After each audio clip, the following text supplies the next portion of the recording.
Connor Bedard will make his NHL debut Tuesday against the Pittsburgh Penguins. He was on the Pat McAfee show on TSN Monday and asked about playing against the best players in the world.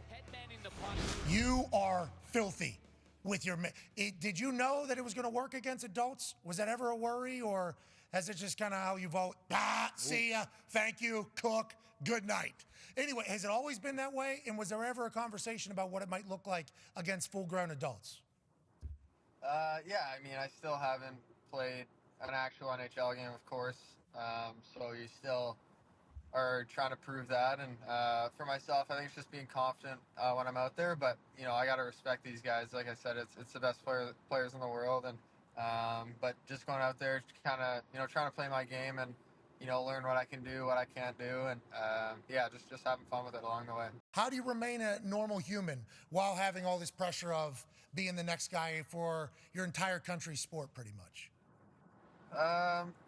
Yeah, I think, you know, obviously sometimes you're going to hear something, and I think if you kind of look at it from the outside, it is, you know, pressure and stuff. But for me, you know, I'm just doing what I love, and I don't really, you know, from when I was 6 years old to now, it's just kind of that's the same mindset as, you know, I feel fortunate to get to go to the rink every day. And yeah, I've just never really wanted to not be in that situation and to get to, you know, kind of start here. And, you know, I'm living out a dream right now. So that's more what I focus on than maybe the expectations or the comparisons or anything like that.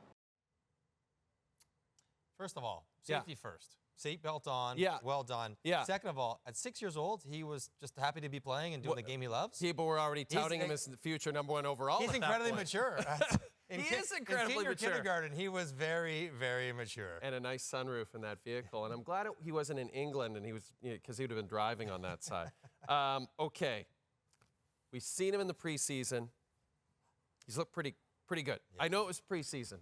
What are your expectations for Connor Bedard this year? I've seen him for 3.5 years. He's looked pretty good wherever I've seen him. And, you know, he's just that good. And, you know, I referenced John Paddock, who was the coach and general manager in Regina, and he told me this in the spring of 2022. He said, Connor's been in the spotlight since he was 12 years old. Yeah. And there's no spotlight too bright for him.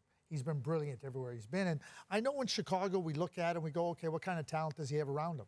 Regina was the worst team in the Western Hockey League, and all he did was dominate for his 3 years there. With a league notoriously the toughest of the three leagues, full of players coming after him every night.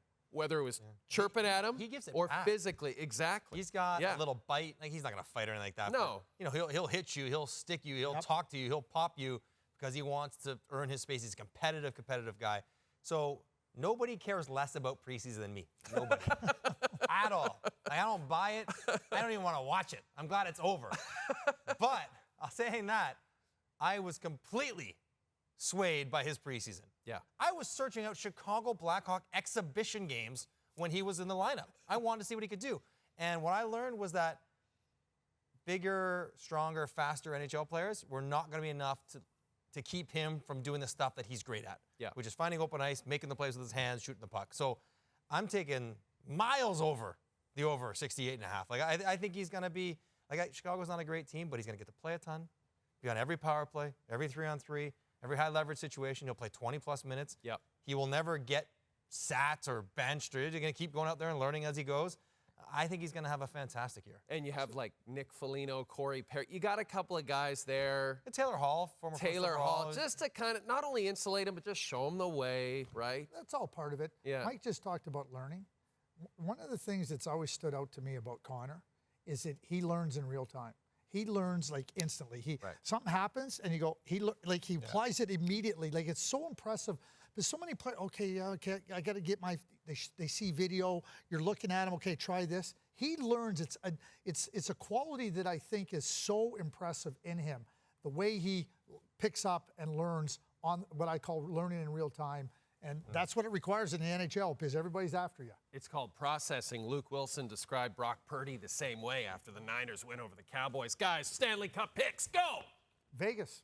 They've lost one player from their team last year, Riley Smith, one. And everything else is the same, and I am not betting against the Vegas Golden Knights. Mike.